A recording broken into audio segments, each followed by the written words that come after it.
This episode is brought to you by Starry. When you drink Starry Lemon Lime Soda, every sip is a win. Perfect for game time or anytime. It's a crisp, refreshing lemon lime soda that's caffeine-free and bursting with flavor that makes you go, ah. Starry hits different. Find it in stores or online today. ATM machine doesn't even belong to you, right? This belongs to the bank. They're the real criminals. You're the real criminal. You're robbing me. You know, I can't really get a job anywhere anymore being like this, so I've turned to a life of crime. Why do people say ATM machine? Who said that? The M stands for machine.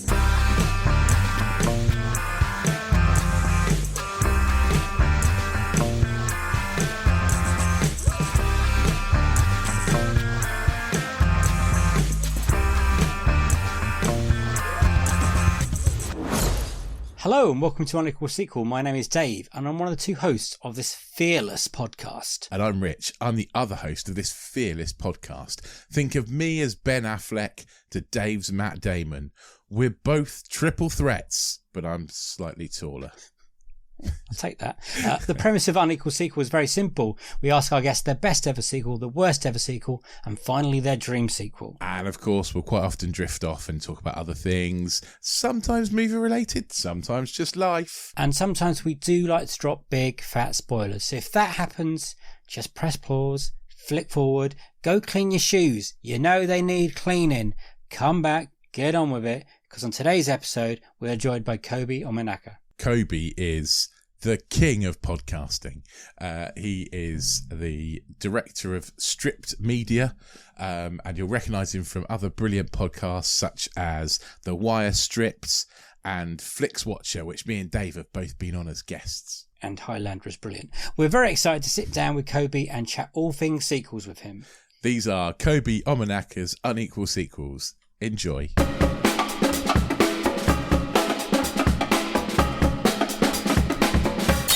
I've got a quick question to get the brain warming up before the big old trilogy of questions. So, Brain warmer.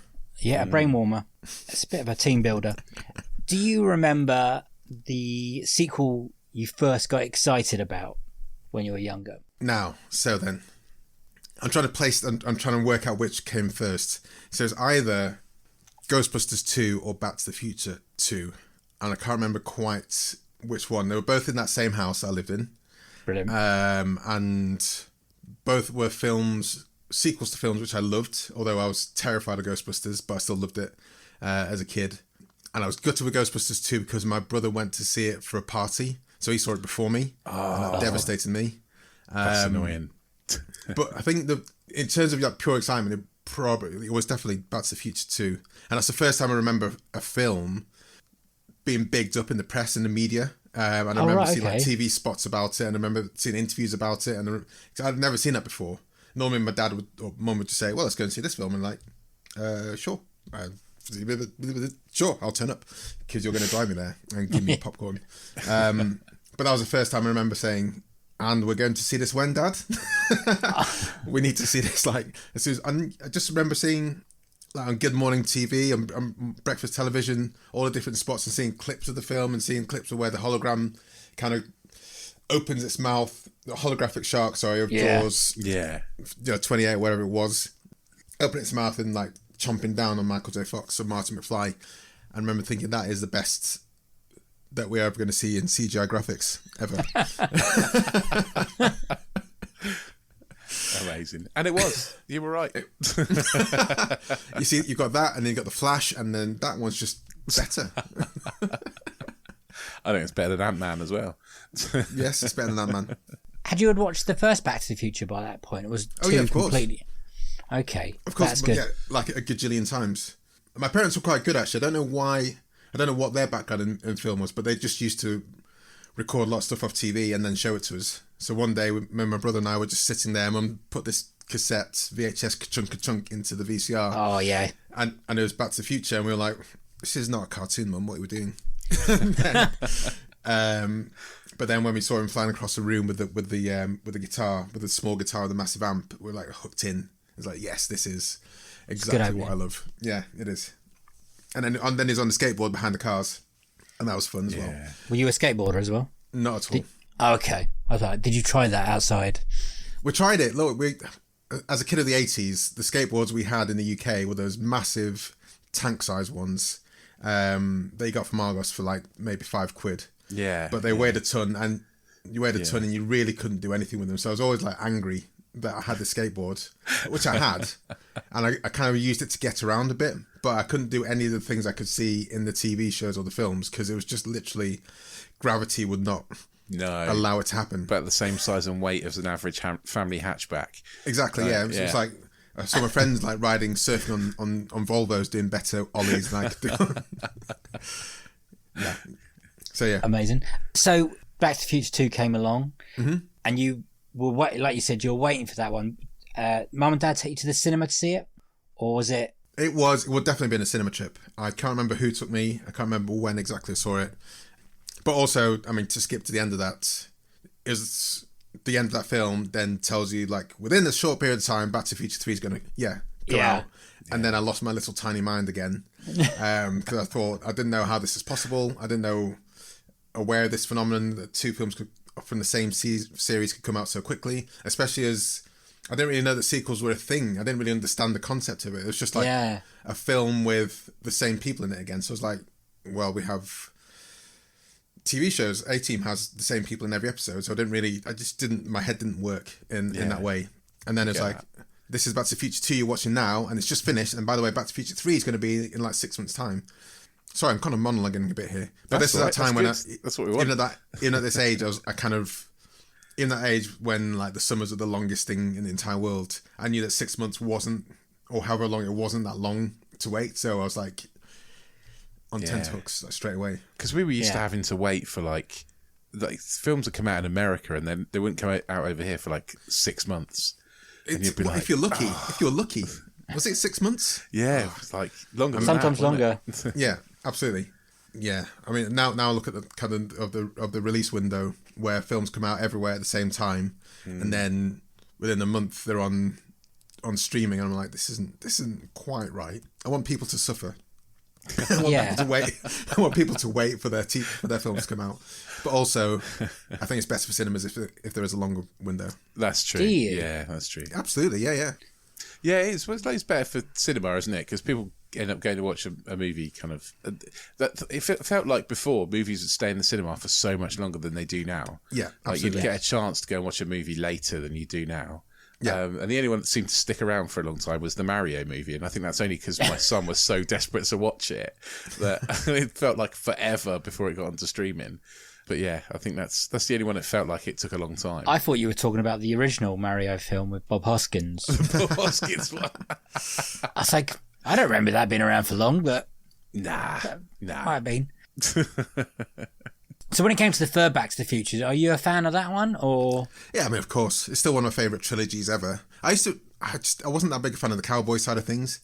Right. When you got cowboys versus hoverboards, I was like, well, I want a hoverboard, and there better be hoverboards by that year in the future. And there wasn't. I can't remember what date it is off the top of my head, but there wasn't, and I'm still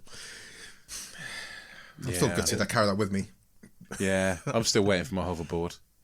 I'm still waiting for most things in that film to come true, to be honest. Yeah, the self-lacing shoes, the jacket with the arms just fit you perfectly. As someone with freakishly long arms, isn't that just tailoring? No, because I got freakishly short arms. Okay. And no jackets fit me, all around my waist because I've got a pot belly. I have the opposite problem, Dave. I've got freakishly long arms, and they come up to most jackets come to my elbow. So, what's the gilet? Is that something you wear then, Rich? Oh yeah, I love a gilet. Yeah, the Martin McFly gilet. Yeah, well, life preserver. The life preserver. Yeah, I used to work in a bar, and a girl came in one day and went, "I'm sorry, I think I've left my gilet in here." And our bar manager, who was a lot like the Al Murray, like the pub landlord character, he's like, "What's a gilet?" And I'm like, "Body warmer, Dave, body warmer." He's like, "Oh, we got one of them." Could you rate the Back to the Futures for us? Have you got a favourite? Have you got a worst? Could you go there? It's got to be 1, 2, 3 in that order. Yeah. Okay. It's got to be. It's got to be. On our podcast on Flixwatcher, we have of which you guys have been on. I can't remember which films you chose. Good ones, Kobe. Highlander. Dave was Highlander, terrible film, and mine was Point Break, which is a great film. I still laugh whenever I think about Highlander because that was the first time I'd watched it. So apologies. One, I don't know if I don't know why I'm apologising. Where was I going? What was the question? Sorry. Could you rate the Back to the Future? Oh, yeah, sorry. So in our film, we have this for you guys who are listening now. We have we rate the films based on a scoring system, and the first score is a recommendability score. Everything, and each of the scores are out of 5. And Back to the Future is my weather vane for recommendability. And wow! I only give films a 5 if I could recommend it to any single person in the entire world without even thinking about who they are. Wow. So Back to the Future is one of those films I just think, if you've not seen Back to the Future, you go and can see it right now. But there are other films I prefer, other films I love, Pulp Fiction, but I wouldn't recommend that to everyone because it's just asking for trouble in some cases, isn't it? Yes. Yeah, true. Yeah, you're not going to recommend that to a 10-year-old, you know. No, exactly. But Back to the Future you can recommend to a nun, you can recommend it to, a hardened gangster. You can recommend it. Literally, there's no one you couldn't recommend Back to the Future to watch it. People who don't like sci-fi, people who do like sci-fi, it's like, it's some that's timey-wimey stuff. Just watch it. You'll be fine. It's great. It's funny. It's dramatic. It's got some special effects. It's who doesn't love it? It's a great film. I think they're all great. I'm a fan of the second one more than the first one. Really? Okay. I'm one of those weird people. Well, there's no weirdness in it. I think they take the best bits out of the first one and just add future stuff in it as well. And I love the way it builds. And I obviously the hoverboard is a big selling point. God, all I want is a hoverboard. If I get to old age and they still haven't invented hoverboards, then honestly, what is the point? What's the point of life? I think what about when it gets into the really dark Return to Hill Valley section? Because I remember as a kid thinking, what is this? Yeah. It's where there's like a proto Biff Tannen Trump. That's pretty dark. And he's killed George McFly and stuff. I was like, I when I press play, I always forget that's still a part of the film. And I'm like, oh, yeah, this is going to get really dark and deep for a bit. Oh, I do like that they go to the future, though. It'd be a bit sad if they did a whole trilogy they didn't go to the future. I would like to see them gone a little bit further in the future, maybe. But, I think that's really fun. The whole dark bit, the whole fake Donald Trump. How's it fun? I don't know. I really like it. Spoilers for Back to the Future 2 here. If you haven't seen it, then honestly, guys, we do a spoiler warning at the start. For all the films we talk about. Is that a catch-all spoiler? We just sort of say we spoil movies. So if we start to talk about a film that you've not heard, you've not seen before, then go do something else for a bit. Do you think like Back to the Future is like one of the most watched films though? Everyone's seen a Back to the Future trilogy, surely at this point. Yeah, and that's why it's all ages. If you haven't, there's something that someone's done to you. You're dead inside. You're dead inside. And there's people like my co-host Helen on Flixwatcher. Her husband has never watched Jurassic Park. Wow. And I've met a few other people who have never watched Jurassic Park, and I'm like, I don't know how that's a thing, but sure. But he's in Back to the Future. My wife's a bit like that. She didn't watch any, like when she was a kid, her family just didn't watch movies. Mm. So there's so many movies she's not seen. Like, I was like, what do you mean you've not seen Goonies? Like, what's your childhood? Would you recommend Goonies now to people though, as a first time watch? I have shown her Goonies and it didn't quite stand up, I don't think. I've made that mistake a few times with people saying, watch Goonies, it's amazing. And then they were like, oh, it's all right. Yeah. I think Goonies is definitely for one of those to watch through young eyes. So get them watching early, but I think you need to be at the age of the kids or a bit less, or when you watch it. Otherwise, it's just the worst thing in the world. For that nostalgia to kind of you want that nostalgia to guide your life whenever you recommend Goonies. Yeah, that's true.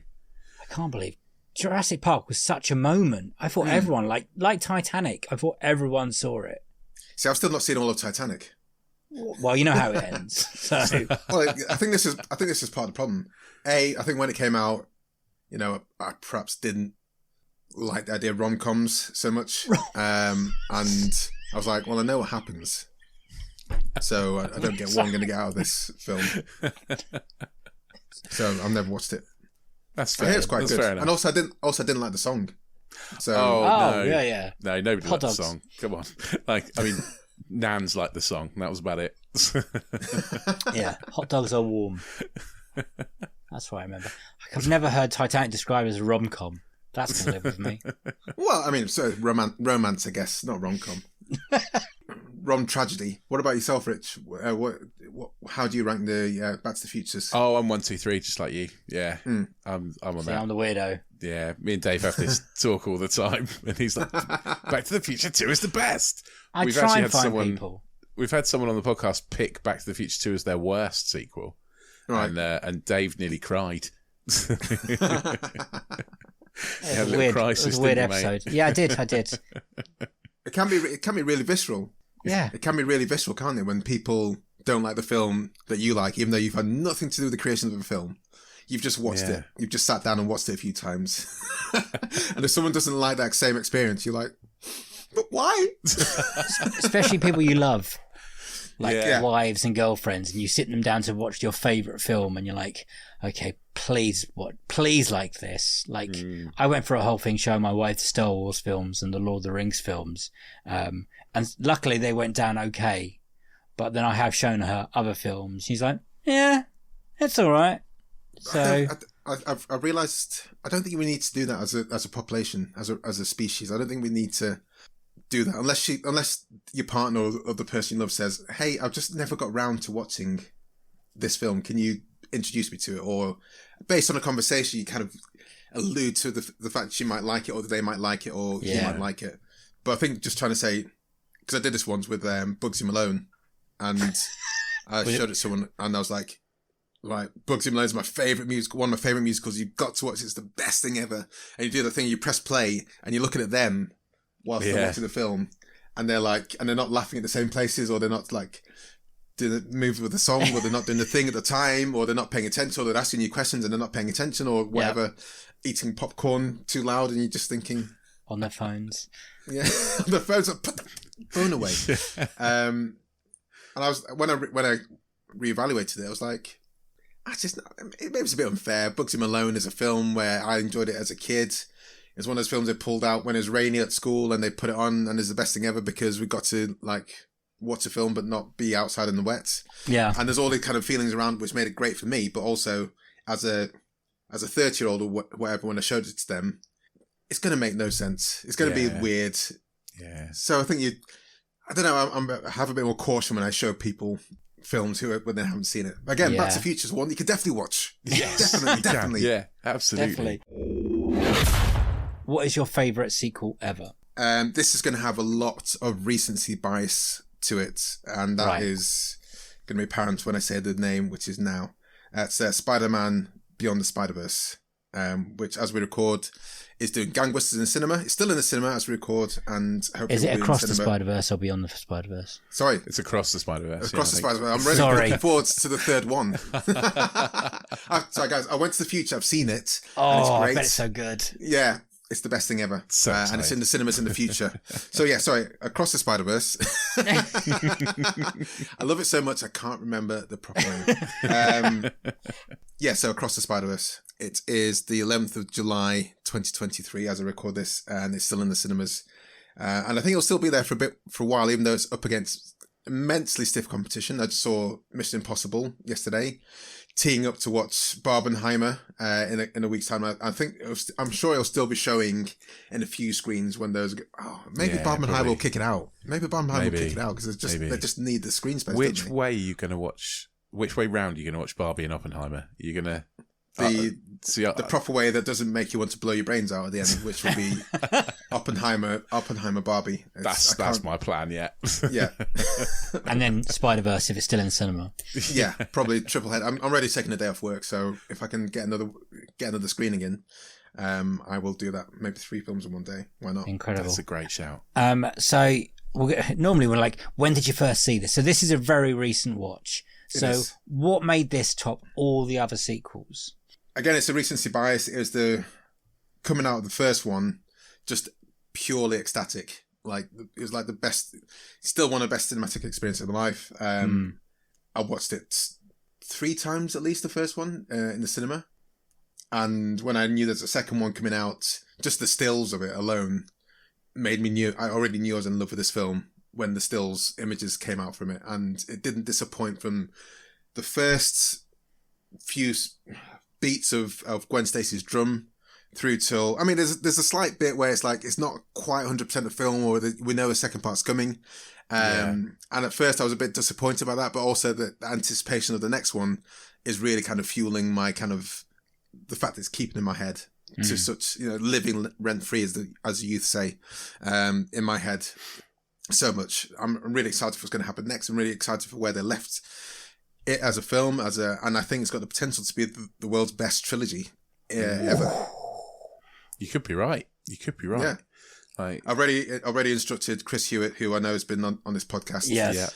Said when Beyond the Spider-Verse, because that's the real name of the third film, when Beyond the Spider-Verse comes out, they need to do a ranking of the best film trilogies. And he said, yes, that's a good idea. So I already know it's going to win. So when you went and saw the first one, were you expecting like much from it? Because obviously you watched trailers and whatever, but was it better than you thought it was going to be? Yeah, because I didn't expect much. Yeah. I thought it looked quite cool. I don't have the animation bias that people have, but also I didn't see how it could be that good, because we'd had, The Amazing Spider-Man with Andrew Garfield, and they were like, they're okay, that's fine. We'd had a lot of superhero stuff in the form of Marvel. DC was trying its thing, some of it wasn't quite hitting. So I was like, well, there's another Spider-Man in the mix. Okay, we're going to have watch the Spider-Man. It'll be cool because I'm going to watch it because it's Spider-Man. And it seems quite interesting. I like the way it looks a bit like a comic book. Da-di-da-di-da. So that's where I went into it. And with that lowered expectation, it was going to only far exceed it.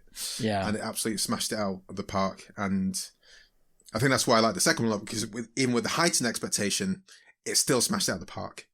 And that is a really special thing. And I've come out seeing this weekend, as a recorder, I went to Sundance London, and there were a few films which people said, oh my God, you have to see this film. It's the best film in the world. I was like, I really can't wait to see it. And then when it finished, I was like, it's good. Yeah. It's not Spider-Verse good. But but it's not the best film in the world, is it? But with this Across the Spider-Verse, I'd hyped it up to myself. I'd seen all the hype everywhere. Yeah. And it met and exceeded that. And I think that's a really, really special thing to have, with its own weight of expectation. Yeah, it kicked ass. But you guys have seen it, right? Oh yeah, absolutely. Yeah. And I think we'll talk about it like we talk about Empire Strikes Back in the future. We'll talk about Across the Spider-Verse in the same way as we talk about Empire, about being that middle movie that kind of is so brilliant. When Empire finished, though, was the concept of a trilogy even the thing? Did people really get what was like? I think George Lucas knew what was going on. I mean, I know Lucas did, but the cinema going public, the film watchers.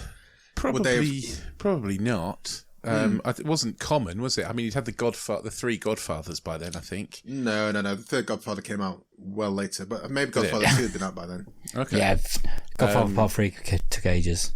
Oh, did it? What about the police academies? There's a lot of them. I think they were later, weren't they? Because it was 80? Was it 80? 83 was Jedi. Yeah, I think 83 was... yeah. I think 1980 was Empire Strikes Back. Yeah. So probably... Yeah, I don't know when then Godfather Part 3 came out. But... Much later, 90s, mate. Was it 90s? Was it? Yeah. Wow! I've never seen it, so I don't know. I only have I don't know, when were the Pink Panthers? There was lots of them at some point. But yeah, you're 100% right. People were probably surprised that someone would tell a story over 3 films. But with the Pink Panthers, with Bonds, there was very few times there was the connective narrative between the films. There was just like it was a whole different book, and happened to have the same people. But the fact that Harrison Ford as Han Solo was locked in carbonite, I'm sure people had no idea literally what was he dead? Was he going to come out of it? What the hell was going to happen in the next episode? And that cliffhanger must have been like properly astounding. Absolutely. Yeah. I can't remember if they called it episode 5, Return Empire Strikes Back at that point, or they added the episodes on later. I think that later. Do you reckon? Yeah, I know 'cause- Star Wars was Star Wars. Yeah. I think it was. Yeah. I think it was episode 5, but I just don't think they leaned into it that much. Wow, that's ballsy, isn't it? Yeah, I think it's just called episode 5. Well, it was. Just Empire Strikes Back, wasn't it? It was just, yeah. I don't know. Anyway, we should be talking about Spider-Verse because there's so much to talk Sure. about. So when you're going in, were you trying to convince yourself that play it down? It's not going to be like, Yeah, oh man. yeah. It's like keep cool. Keep cool. Play cool trigger. And with my God, like Daniel Pemberton's score, I don't know why I really vibe from a drummy, jazzy soundtrack. You know, Whiplash and Birdman. I've listened to those soundtracks like time and time again. Yeah, they're But good the ones. just the opening scene with in Gwen's world, which I think is one of the most beautiful worlds. It's probably the most beautiful world I think in the series so far. Hopefully something will usurp it in the next one. But her on the drums, like kicking ass, and just in that flow state she's in, and that intro monologue just had me from those first 2 hits of the beat, you know. Yeah. I was just in there like straight away. It's just I was caught. They had me at da-dunch. And I don't think I've had that for a film for a longest time. So I did try to play a cool trigger, but it just didn't. It didn't happen. It didn't happen once it started. I was in it. Amazing. And then did you try and convince people afterwards that it's as good as it looks and is? Did you go by yourself to the screen, or did you take your family? No, I didn't take my family, but I went to the first screen. The first screening was a preview press screening, which is at the IMAX in Leicester Square. Yeah. So there's a few people there that I knew, and we were all kind of queuing up, and there was a red carpet or blue carpet, I can't remember which one it was. And there was, people taking pictures, and they had like a photo booth set up. So the hype was there, and already there was like a WhatsApp group of people who know were there. So we're all like really hyping each other up for this film. And then afterwards I got the train back to Manchester, and That's the dedication. phone was just explode. The phone just blew up like on that train journey back. It's like, my God, what the hell have we just seen? And I really love it when people coalesce around a thing to that extent. It was just pure magic. So I didn't have to tell people. And then I went to see it the day after. About to say, straight away. did you go again? Yeah, I went away the day after. Oh, wow. Yeah. And it's good I knew as it the was gonna second time. happen. It's good the second time. And obviously, with a film as intricate as this, you start to peel back the onion skin. You start to see things which you didn't see the first time. Earth 42, for example, in the Go Back machine is appearing. It was something I didn't pick up the first time. Yeah. When it says he's going back to the other dimension. Yeah. That's not something I didn't pick up. I know a few people who say they did. I'm like, I did you didn't. really? Yeah. I saw it was 42, but I just thought it was a Hitchhiker's Guide to the Galaxy. Hitchhiker's Guide to sort of reference of 42. I didn't kind of twig what it meant, but yeah. Have you guys seen it once or twice or more? Only once, actually. Once. Yeah. It's been a very busy period. Yeah, we've had a lot of sequels to watch. Most of them not good at the moment. Oh, But yeah, this is a few crackers. This is good one. Yeah. Yeah. This is the big one. So now we're waiting until next year, but Yeah. as we're speaking, I don't think that's going to yeah. happen to you, Kobe. My gut says no. I don't know what my gut is speaking about. Well, I don't know where it's getting this information from. If it was 2024, I'd be super happy because I wasn't expecting it to be that quick anyway. So No. they've just kind of set themselves up to fail. Under promise and over deliver. That's what you should do. That's what you should do. Don't say it's going to come out in 6 months' time. You crazies. But no. But I'd rather it be late than planned and be phenomenal. That's Yes. that's a no-brainer. So take your time, guys. Do it right. I'm sure you will do. But this must be the quick. I can't think of a quicker turnaround sequel animation. If it does come out within the next even 4 years, I can't think of anything. No, because I mean, they sort of said they were creating them at the same time, didn't they? So it's not like they did they did Across the Spider-Verse, and then they're starting work on Beyond. Yeah. They sort of did both at the same time. Whereas I think most sort of animated sequels, you don't plan that far ahead, do you? You just go, oh, this made money, let's make another one. You know, Yeah, I think animation's notoriously hard to do. So that's why I hear. Got to draw it all very. We've all done a flip book. And it's been shit. So. Brilliant. Do you guys think it'll happen next year? No, I think it'll get delayed. Hopefully 2025 is what I'm hoping for. Yeah, this one got delayed 1 or 2 years. So No. Was it that much? I thought it was supposed to come out at the start of this year, and then the last I heard was pushed back like 3 months or so. But I don't know about the previous delays. So you may be it was definitely no, it was definitely a year. Yeah, it was definitely twice it got pushed because we had it as our most anticipated film of the year twice, 2 years in a row. When we do an annual roundup and we talk about what our most anticipated film of the year is. And it's been Spider-Verse twice. So so it was 2022. Like, at the beginning of that, like, can't wait. It's the year Spider-Verse, Across the Spider-Verse, and then they delayed it. Like, fuck. And then we started this year. Like, well, it's still our most anticipated film of the year. Let's hope it doesn't be pushed back. So it was just. I think it's done the impossible task of. Yeah. Is it as good as the first one, Kobe? No, is it as good as the first one? Big thought now. I've asked a big question. Yeah, of course it is. It is.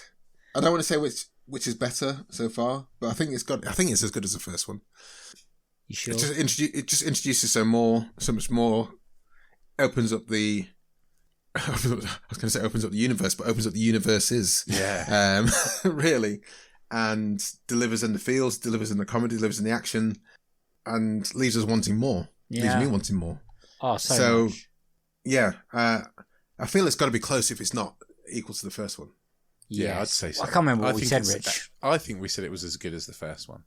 I think I enjoyed the first one more. I think we gave the first one like full marks, and this one like just a shade under. Yes. Why did it lose that?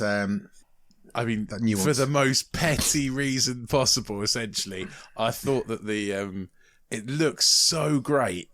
But then when it tries to add in the live action stuff, it looks really chonky. Yeah, there's a couple of bits like that where you kind of think, yeah, okay. I mean, yeah, the first one didn't make any missteps whatsoever. I don't think.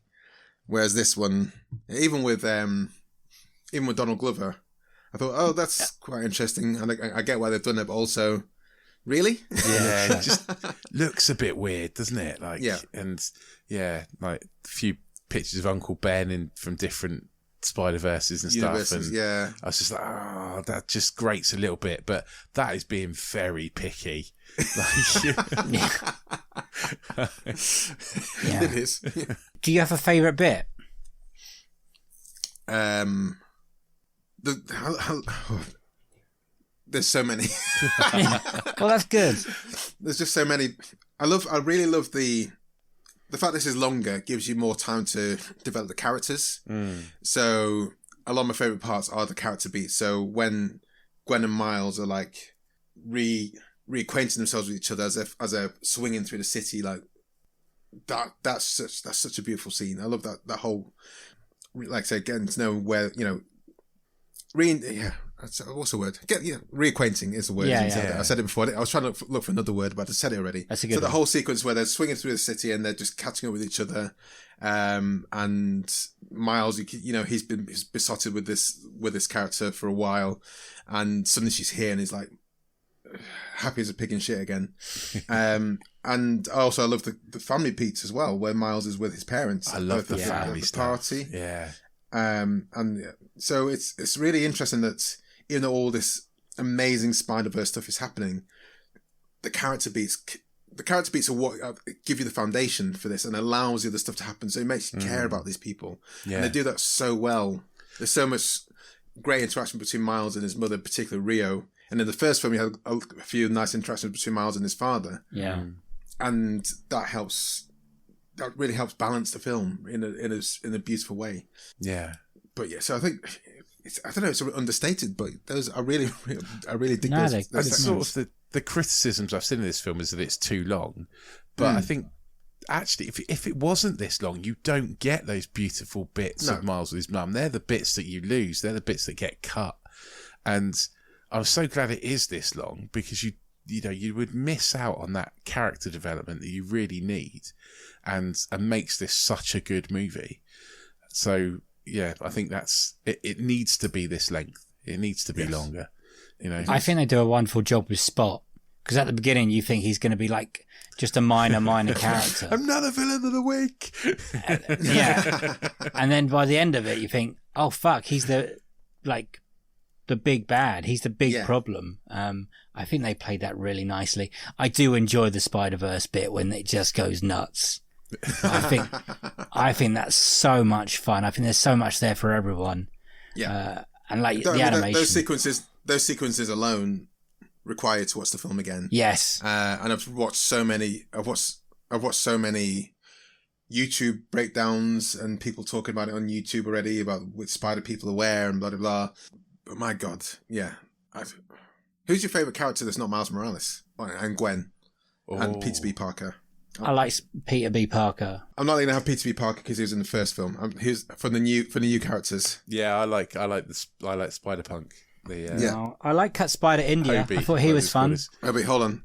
I should show you this. Nice. That's really cool. I like that. Kobi is holding up I was about to say toy, but that doesn't do it justice. A action figure. Inbox. Collectible. Good man. Yeah, Collectible. Inbox. Oh, well, it's going to come out of the box, so I am going to play with it. Oh, okay. Oh, Yeah, no, don't I do can't. that. No, you've got to take him out of the box. Come on. I'm a child. I need to play them. So that was a Spider-Punk Marvel Legends thing, and oh my God, I can't wait to play around with them. Yes, Hobie is He was amazing. cool. Yeah, really definitely. cool. I just loved all the different kind of animations they threw in it. They're like, we're not just going to have one animation. We're going to have all these different kind of styles. Even like when they threw Lego bit in the middle of it. Look beautiful. It's great. I can't wait to show my son this movie. I can't wait to watch it again. He's going to love it. So I'm just dying for it to come out on streaming. You know, I know it's... Do you not think it's a bit dark for a 7-year-old? 8-year-old? 8-year-old? Oh, it might be all right then. No, I think it'll be all right. I think he can do dark. Yeah, he's your okay. boy, your Duck Andy Dark. You know, he's seen Venom and Let There Be Carnage. And Jurassic Park. Dark. Yeah, you saw Jurassic Park when he was like 5. You know, he's fine. What did he make a Jurassic Park at 5 years old? He was not. He loved it. He absolutely loved it. He was not at all fussed. Like it was obsessed weird. with dinosaurs. Yeah. He's obsessed with dinosaurs. He has autism, and dinosaurs are his like thing. Like he can name you pretty much every dinosaur. I wonder how much. I do wonder how much, because my wife tries to. My son's 3 and a bit, and my wife tries to keep him away from scary movies. Yeah, I'm kind of wondering, does he actually understand the concept of scary stuff sometimes? If there's a loud noise, that might make him jump, but does he understand the threat in these things? So I wonder if you watch Jurassic Park at this age, will he be actually terrified, or will he actually realise the level of threat that's going on? I mean, I don't know if George is a good example or not, but he gets scared of. He's scared of like space. Like if he saw a spaceship in space and they talked about how space is infinite, that scares the hell out of him. But if you put a dinosaur that eating people, he's like, yay. Well, that was when I went to cinema and my youngest brother, I can't remember how old he was. He must have been like 6 or so, and he had his own seat. And then within 5 minutes, he sat on my dad's lap, just like purely terrified all the way through. And my dad just came out of the cinema and he said, "That's not a PG." that's not a PG whatsoever. I think some childhood films are quite scary. I think Labyrinth is terrifying. Absolutely. Oh my God, I can't ever watch that film again. Do you remember Ernest? Do you remember the Ernest films by any chance? I remember Ernest Goes to Jail. Yeah. There's one called Ernest Scared Stupid, and that gave me nightmares when I was very young. Okay. It has a troll in it. That was too much. A Never-Ending Story gave me nightmares. Oh, yeah. But these are all kids' films, apparently. Yeah, that's for you. I used to like genuinely. I'd be in the record. I'd be in the video shop or the rental store, and I'd see it there, and it had the use certificate, and I'd just be like, why am I scared of this film? That's for like Universal's it's for kids. But it just things just do, don't they? Yeah. Things just do. You don't know what it is. Last question about Spider-Verse. Have you pre-ordered it? No, I don't have many physical bits. Kobe? So my physical interactions do tend to be these kind of toy collectibles. Because I just don't have the same. I just have the space. Just don't have the space at the moment.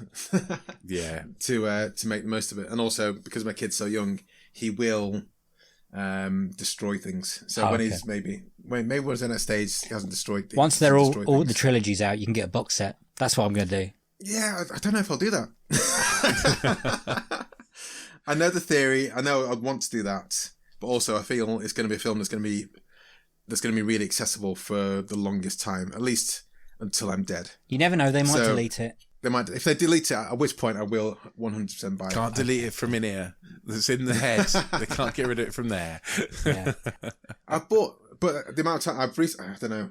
I have bought DVDs which are still in the shrink wrap because I've just literally not watched them. So there's other ways to spend my money. Is my main thing. That's just what it is. I'm just being pragmatic. That's fair enough. Yeah, It's fair enough, Kobe.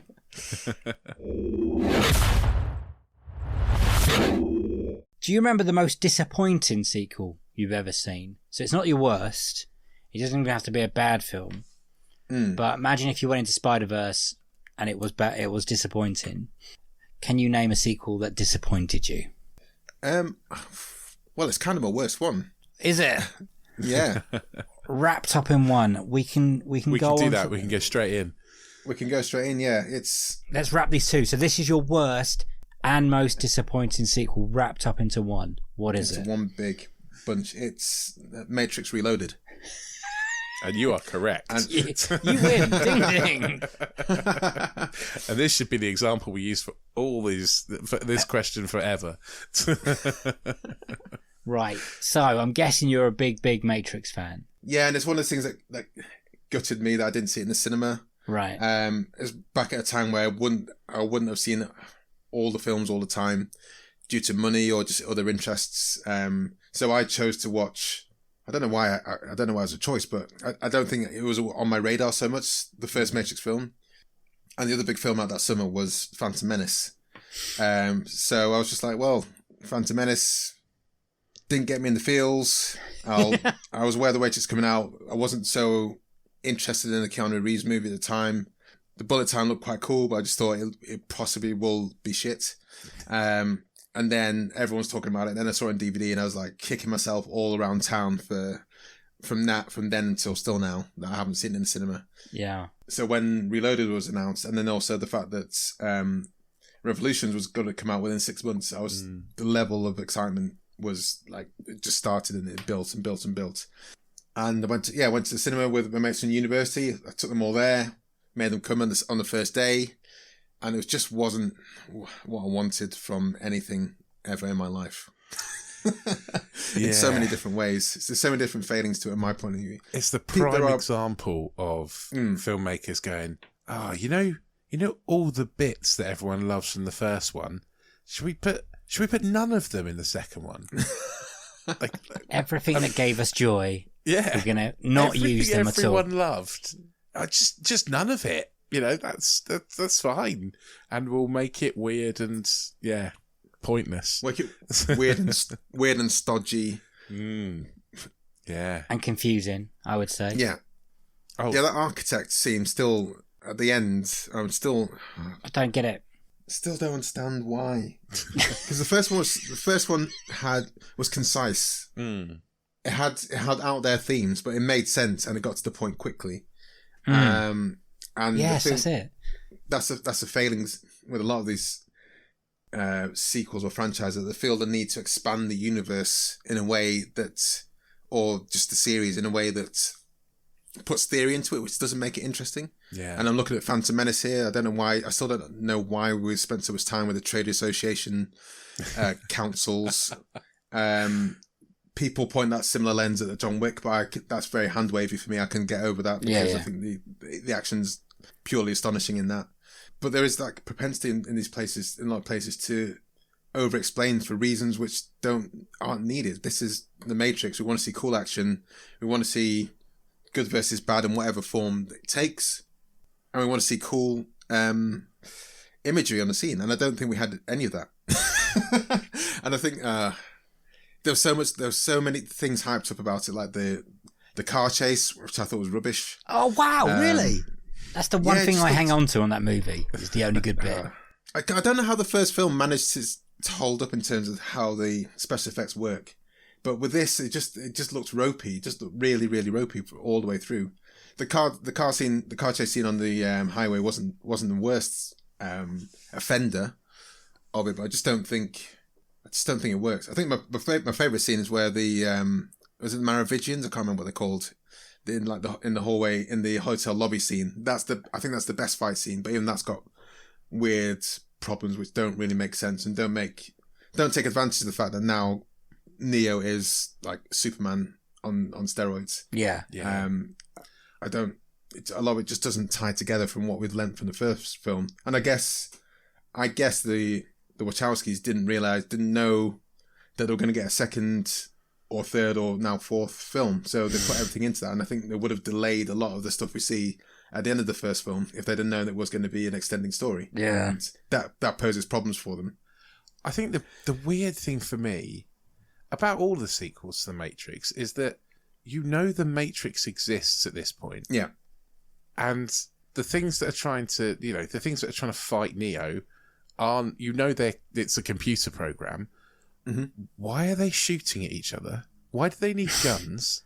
Why so many guns? What's the point? Like, why a sea of bullets? Like, he can dodge them. He could turn them into feathers if he wanted to. What? I just don't get it. I just don't understand.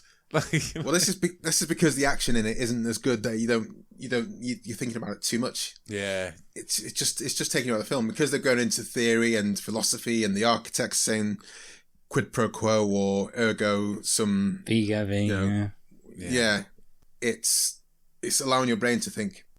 Now, this doesn't actually make any sense because this computer program in the real world. The first film doesn't make any sense. No, but true. No, it's just so cool. It's cool within though. its own. Yeah, it's mega cool. It's unbelievably cool. Whereas this one, isn't. It's not. Yeah, I love how you took all your mates to this because that's exactly what I did to as well, Kobe. I was like, "Come on, we're gonna see Matrix Reloaded. It's gonna be awesome. It's gonna be bullet time and lots of wicked fighting. It's going to be great." And then literally, is this the one you convinced your friends to go to a midnight screening of, Dave? Yes.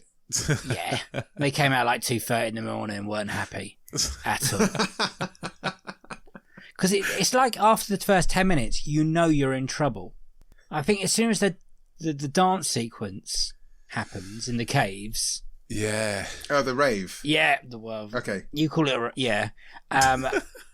When you say dance sequence, I started thinking of Dirty Dancing. So that would have been better. Were Neo and Trinity dancing? Oh, okay. No, they were having sex, weren't they? Yeah, they were horizontal dancing.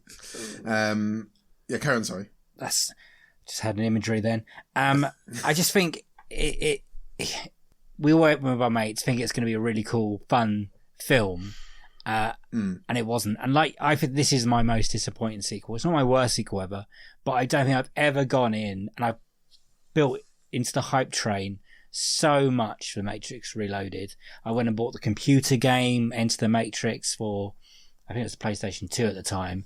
Completed all that. They had extra scene bits. I was like, it's going to be amazing. The game was great. And then 2:30 in the morning, my life was very much a different thing. It felt, and I've never quite got over it. I don't think, and it ruined the third one for me. What's the third one? I can't remember the third one. Revolutions. That's bad too.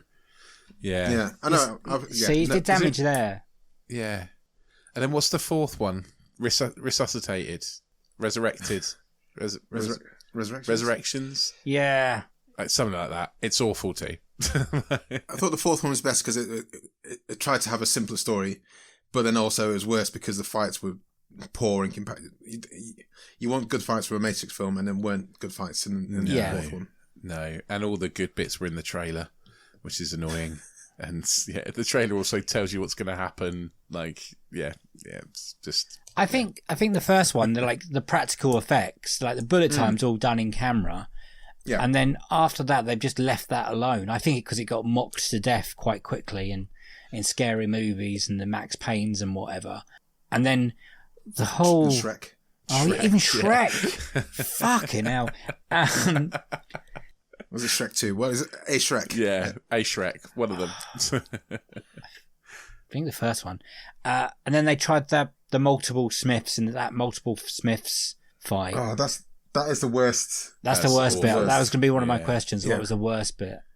It was that. It was just they look like plasticine characters. Yeah. Fighting. First of all, there's no need. One of the things I hate most in he's beating the action table films. So yeah, guys. One of the things that annoys me most in action films is people taking their turn to fight the guy when they've spent so much effort trying to find the guy to kill him, take him in, and they've taken a number at a delicatessen counter.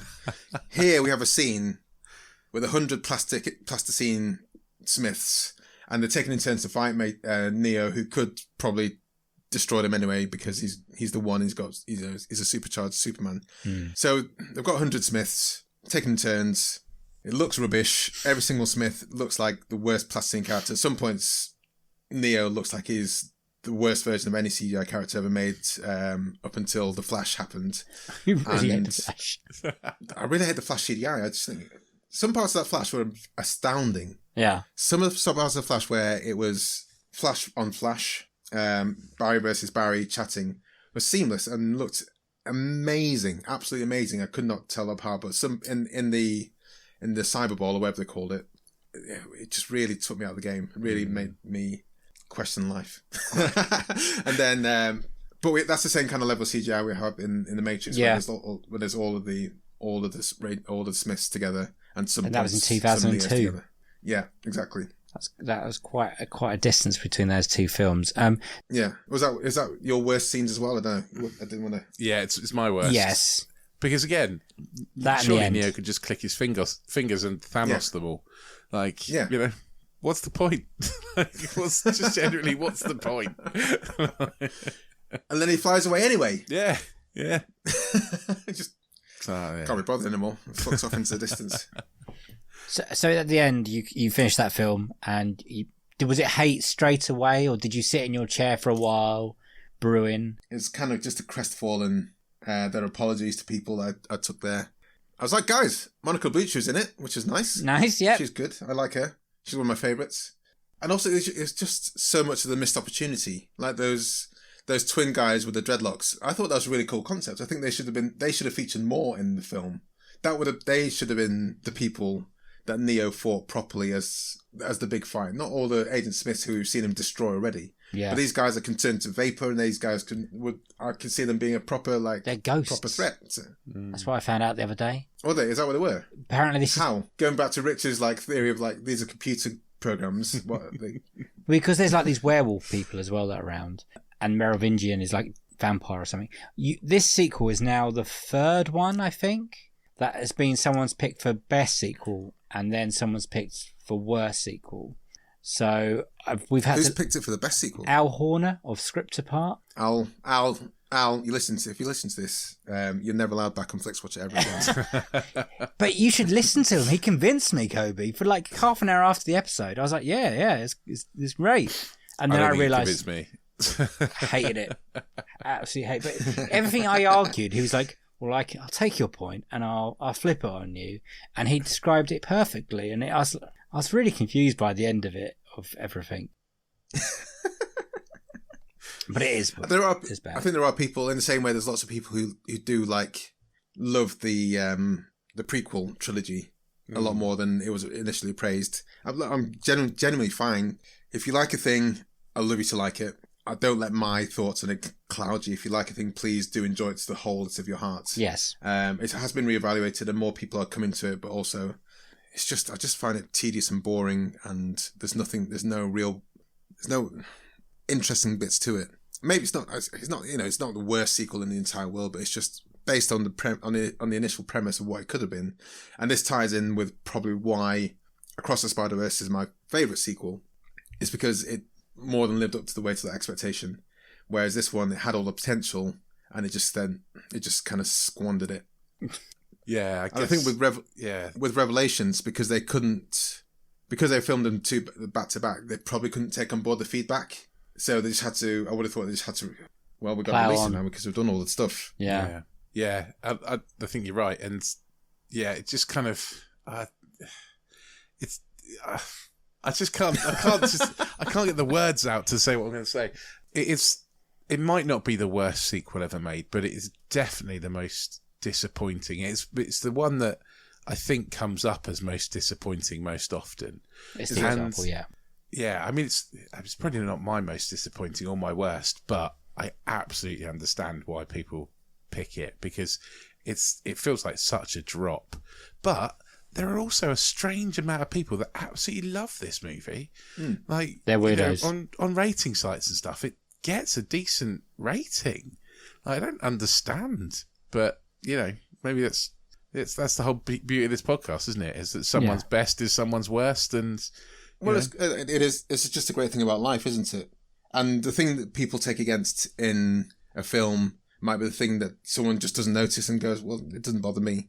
So me talking about how the CGI takes me out of the film, or the green screen on the takes me out of the film, it's probably a lot of people won't notice that or give a toss. They're just liking seeing people flying about with some cool weapons. Yeah. So, and they maybe just half fall asleep when it comes to the boring expositionary scenes.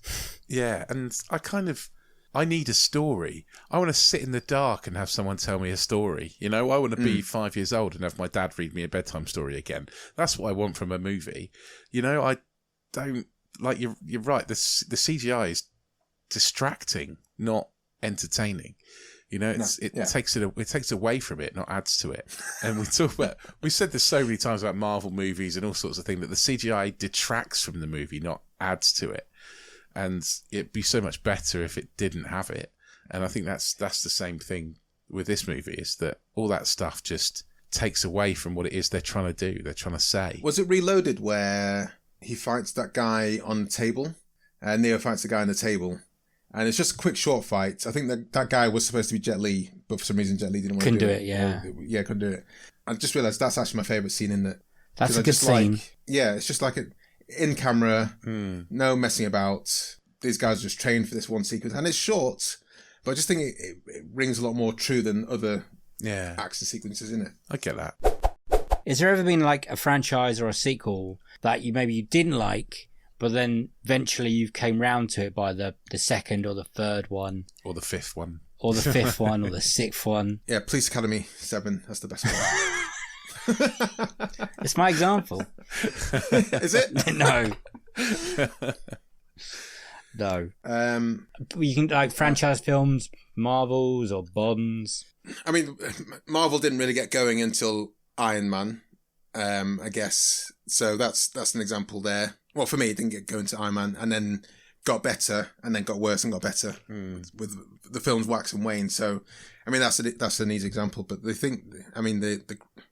don't know. The main correct answer is Fast and Furious. Yes, it is the correct answer. Yeah, this is very much the Fast and Furious question. And then I think also for me, I didn't really get into the Mission Impossible series until Ghost Protocol. No, me neither. Yeah, I didn't like it originally. Yeah, I thought it's fine. I wasn't really a fan of Tom Cruise. And then suddenly we're seeing him on the side of the Burj Khalifa, and people are saying, well, he actually did that. And I'm like, no, he didn't. And then you see the behind the scenes stuff, and he's like, yes, he actually did it as well. Obviously, they've painted out the wires, but they hang them out there. Insanely did that stuff. Yeah. So and I think that's probably recency bias again in my mind, because I saw the most recent one yesterday as we record this. Yeah. So it's one that suddenly came up about. It's like, guys, you need to see this. You need to see this in the cinema. Whereas the previous ones, I don't think I'd seen them in the cinema. And they weren't bad films by any stretch of the imagination. But they were like, yeah, I'll take it or leave it. Whereas now, I was querying on Sunday. I was wondering whether I should stay awake until midnight to watch it. The most recent one. Right, yeah. I decided against that in the end. So what time did you go to the new one? 12 o'clock. It was Okay, the pretty first showing early. available in the day. Yeah, still pretty early. Yeah.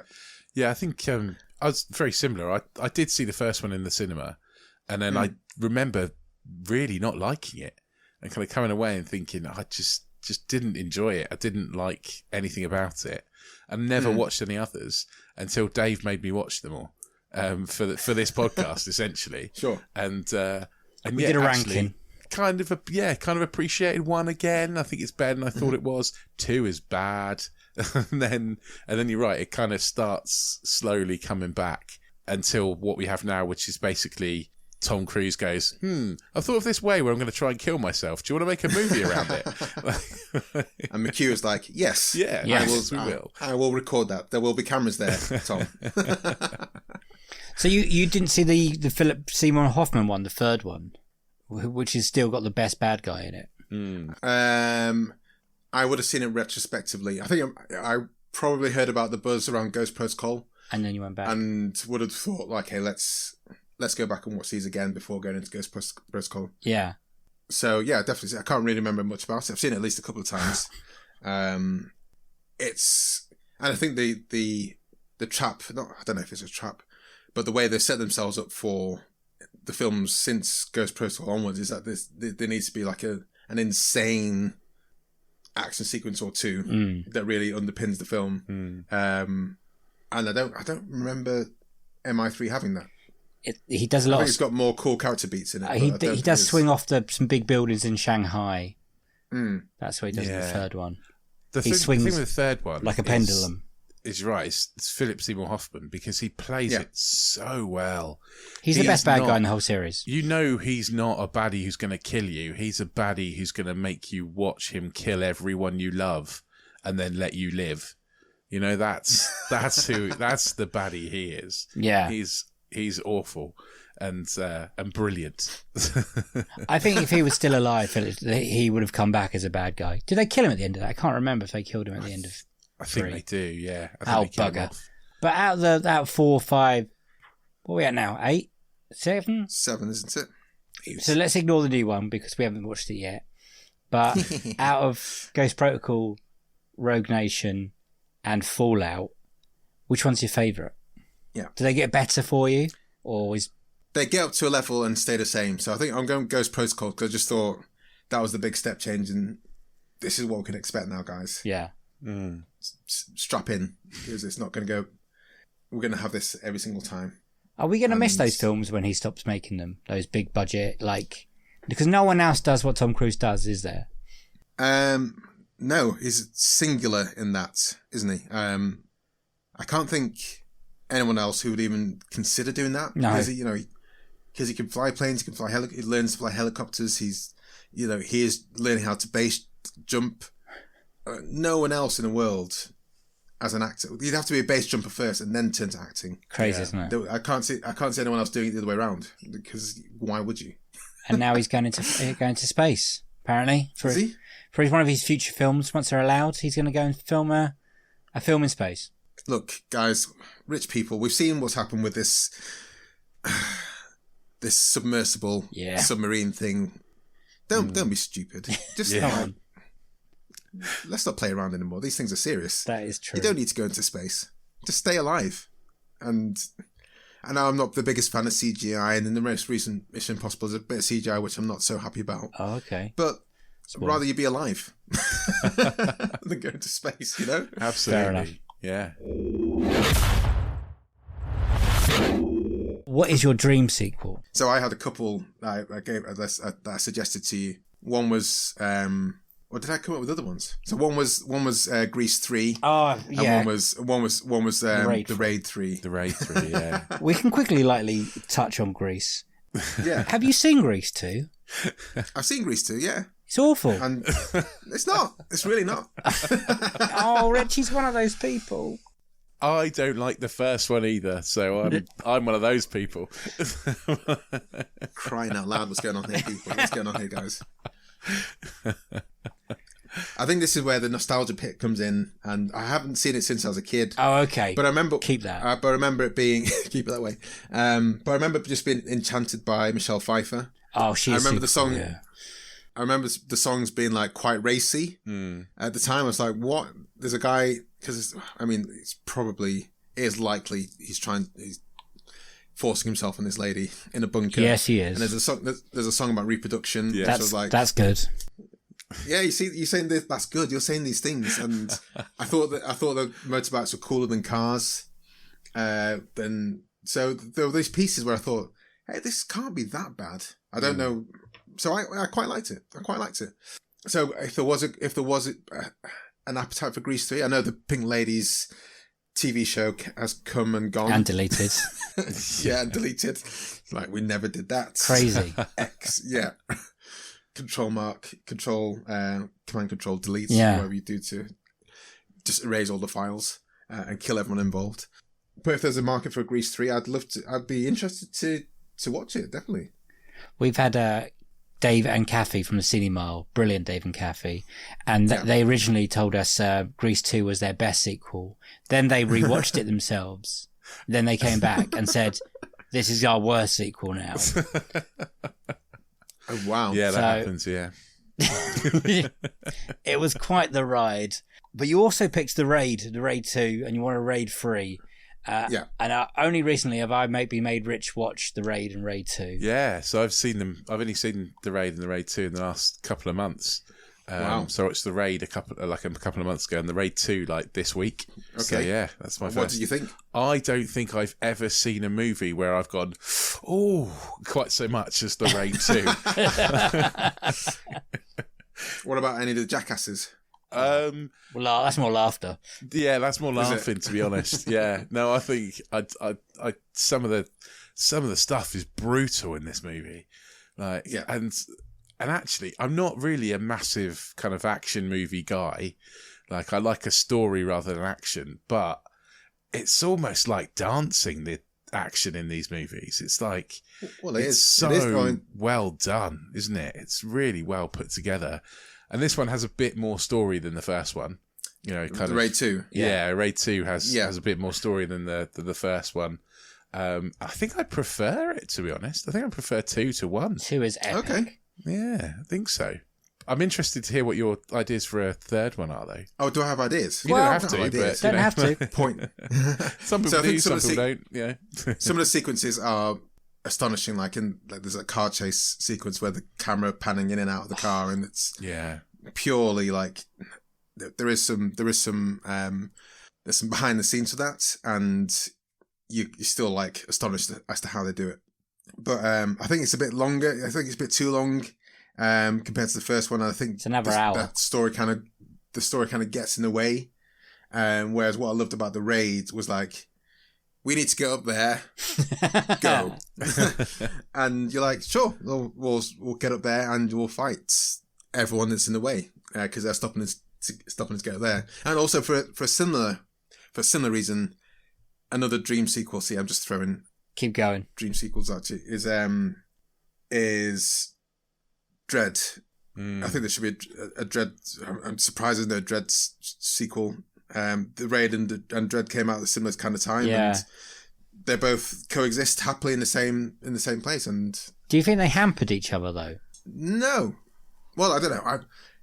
We're cinephiles here. There's that kind of thing where we've talked about Barbie and Oppenheimer. Yeah. One of those films between Barbie and Oppenheimer will win the war, and I think it'll be Barbie because I think it'll be more accessible. Yes. But to us as people who love film, we're excited to see both of them, and a lot of people want to see both of them as soon as possible. And if they could see them both simultaneously, directly feed into their eyes, if there's some sort of technology for that, we'd be doing that.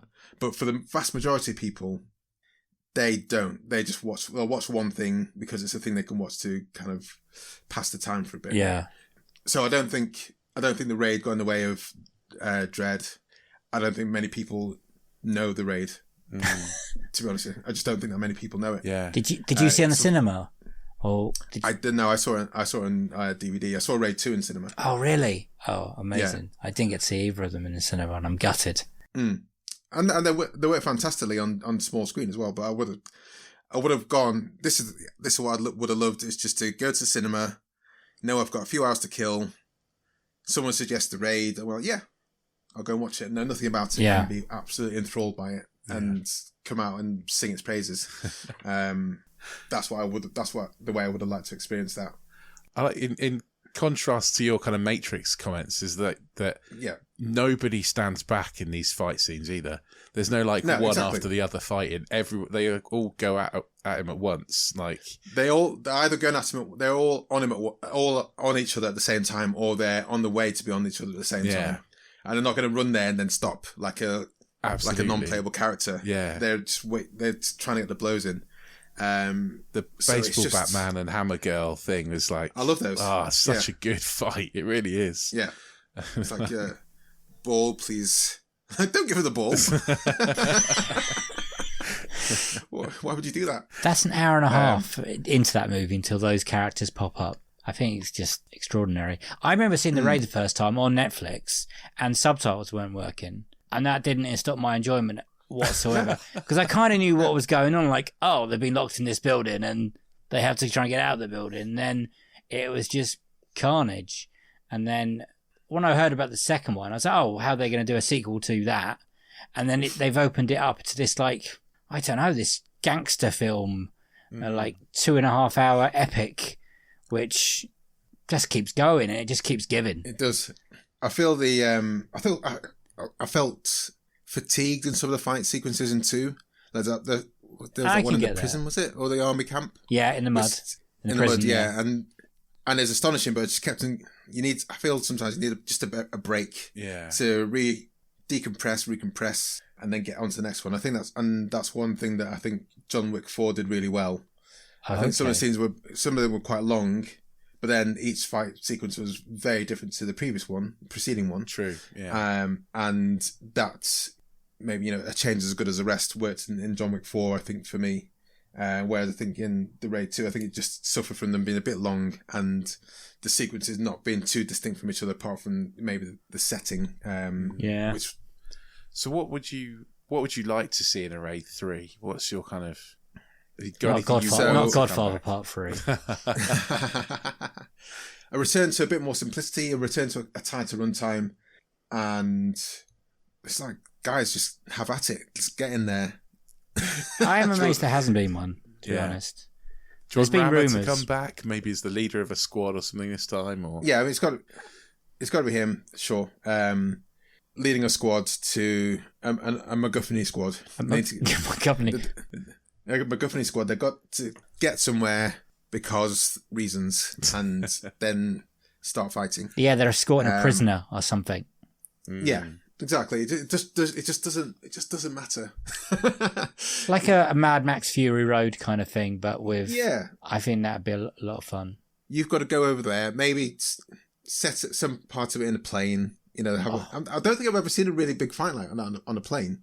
That could be quite interesting. Yeah, that could be good. So there you go. So they would escort a prisoner from Indonesia to Japan.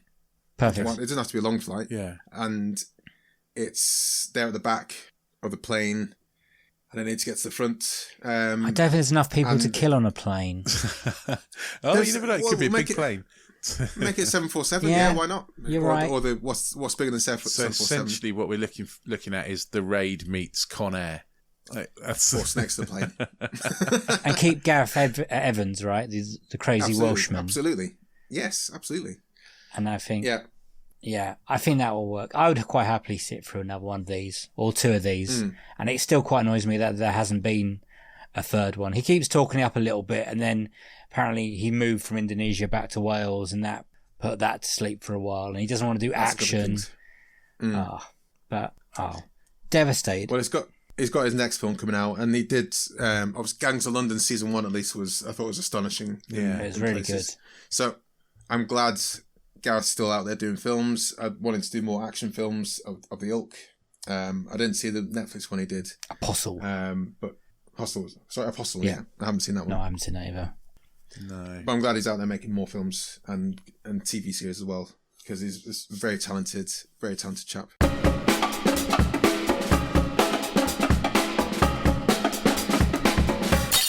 Those were Kobi Omenaka's Unequal sequels. Do you know what? It is nice to have a brand spanking new movie as a pick. You can't argue that pick, can you? No. Across the Spider-Verse, best sequel. Cracking choice. It's a great sequel. Choice. It's still the best sequel of this year so far, of 2023 time of recording. It's a special film, and I can't wait to watch it again. Absolutely. And again. I mean, time of recording, I think it's just come out on a home premiere, so you can buy it if you want to, which I may have to do this weekend. Oh, really? For the kid? Yeah, so I've got a day off work tomorrow, and I said to George, what do you want to do? And he said, watch Spider-Man and eat meringues. So I was like, right, what then. A day. What a day. I was like, I was going to take you out somewhere and have an awesome day out. Nah, sit in the sun, watch Spider-Man, eat meringues. Fair enough. You've trained him well. What about his worst pick, Matrix Reloaded? Matrix Reloaded. I mean, he's got a point, really. Very fair point. Yeah. He's correct in everything he says, and I agree with him. It is rubbish. I'm glad someone picked it again as the worst sequel and not the best. I'm looking at you, Al Horner. Well, I mean, I always like it when someone's worst is someone's best. We've had it with Trainspotting 2. And now we've had it with Back to the Future 2, and now we've had it with Matrix Reloaded. It's a small but very worthwhile club. It's a special club that I'm not quite sure how I feel about. And then, his dream pick was basically Raid 3, which is a great film, and I really happy someone finally picked it, because that was on my list of sequels that I'd like someone to pick for something so I can watch it again, because I bought that film like 2 years ago waiting for someone to pick it, and no one picked it so far. So thank you, Kobi, for finally picking it and let me watch my Blu-ray. Dave is very happy about that, and obviously I've never seen any of the Raids, so I had to watch the first one and this one, and this is why this podcast's so good for you. It is. It's good. It is good for me. I mean, when we started this podcast, Dave was like, "There's so many sequels you're going to have to watch," because I wasn't really a sequel guy beforehand. No, and now, still not. Still, I'm getting there. There. I've seen some more. That is true. Anyway, go check out Kobi, Flixwatcher. We've been on there. Go listen to our episodes in particular, but there's loads of other names. We talk about how rubbish Highlander is and how great Point Break is. Hey. Highlander, and I think we can all agree, is one of the best films ever. No. Look, I'll give you the sequels are trash, but the first one is special. Whatever you and say. Kobi had never watched it either, I don't think. So go listen to that. Go listen to the Wired strips. Go listen to all of their stuff on Strip Media. It's all great. Go and check out Strip Media. And if you've got time and you're on YouTube, you can also find Kobi as a contestant on Gladiators. Oh, yes. He was a contender. Yes, he was. We never got around to talking to that. And if you've got that sort of time on your hands, then what I think you should also do is go back and listen to all of our other interview episodes. If you've come here because you're a big Kobi fan and you knew about his appearance on Gladiators, I should say, not Gladiator. That's a very different thing. Then go back and listen to all our other episodes. We've got 5 whole seasons of brilliant interview guests. There are loads of them. We're like over, I think it's like 60 guests we've had now, Dave. It's crazy. That's a lot, right? Get to 100. Yeah, can't wait to get to 100, because then we have to do our special choices. We are. Yeah, that's an interesting one. So go back, give those a listen. While you're there, if you want to hit the subscribe button, hit the auto download button, we'll drop into your pod player of choice every single week. We're coming nearly at the end of season 5 now. We've got 2 more episodes to go, and the last episode is probably one of my favourite episodes. But if you're not an Another Slice subscriber, you are going to miss out on about 50% of that recording, because we recorded for over 3 hours. So there is a big chunk going into the sequel section over on Another Slice. So get yourself onto anotherslice.com/unequal sequel. It's only $2.99 a month, and you will get a massive sequel to that episode that's coming up, the episode 12 of this season. Trust me, it's worth it just for that episode on its own. But also, we've got Box Set Mentality, we've got Disenfranchised, we've got all that stuff over there too. If that's not your thing, if $2.99 a month is a little bit too much for you, then we'd really appreciate it if you can get on social media, sing our praises, tell people about us, get us out there. It helps people to find the podcast. So we are on Twitter. It's not called Twitter anymore, is it? It's called X now. Ugh. So yeah, whatever that's called, we're on Instagram, we're on Threads, and we are on Letterboxd. We are at Unequal Sequel on all of those, and you will also find us on TikTok apparently. So give us a little look up over on TikTok if that's something that you do. It's not even something we do very well, but we are there. No. Don't understand it, but check us out on all those things. Thank you, Rich, for doing a great job promoting this season. You're nearly there, mate. You're nearly there. Do you know what I did forget, though? Something we're not too old for is you can also email us, and we will read out all of your messages in the end of month roundup special. So you can drop us an email, unequalsequel@hotmail.com. See, that just shows how old we are, because our email is a Hotmail. Just after I praised him, he fucked up. So that's all for this episode. Thank you for Kobi for being a brilliant episode. Go check out the extra stuff on Another Slice. It's great. There's lots and lots of stuff going on in there. And I've got nothing else to say. So it is a sweet and very, very nice bye. Bye. Bye. And a big old bye from him. Bye! See you on the next one. Sequel to this one. Have a great week. Bye-bye. I like how you say I fucked up, but you jumped in while I was doing my thing. I thought you were done. Yeah, wasn't. I thought, this is going on for a while. I'm going to have to stop it. Fair point. It does go on for a while. And then we both fucked up. So, oh, God. Yeah. That's why people like us, Dave. I hope so.